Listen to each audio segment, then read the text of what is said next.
मित्रांनो, आता उभा आहे तो कल्याण नगर हायवेवरती. आता उभा आहे तो मी मित्रांनो भैरवगडाच्या पायथ्याशी आहे.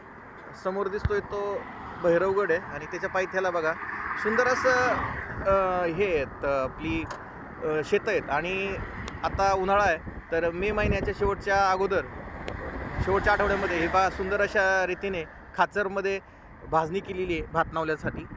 एकदम परफेक्ट बघा कसे स्क्वेअर तयार केलेत. आणि आता पावसाळा आल्यानंतर त्याच्यात भाताची रोपं लावण्यात येतील. सह्याद्रीची रांग पहा, एकदम सुंदर अशी रांग दिसते सह्याद्रीची. आणि हा नवीन झालेला रस्ता आहे, कॉन्क्रिटीकरण झालेलं आहे, ह्याच्यामुळे गाड्या सुसाट आहेत. आणि समोर दिसतोय तो भैरवगडाचा तुम्हाला व्ह्यू दाखवतो. समोर आहे हा इथे दिसतोय तो भैरवगड. त्याच्यावरती तो त्रिकोणी दिसतोय तो वेगळा सुळका आहे, परंतु त्याच्या खाली जे सफेद दिसतंय तो भैरवगडाचा अंगठा आहे. तर अशी ही सुंदर जागा तुम्हाला दाखवतो. धन्यवाद.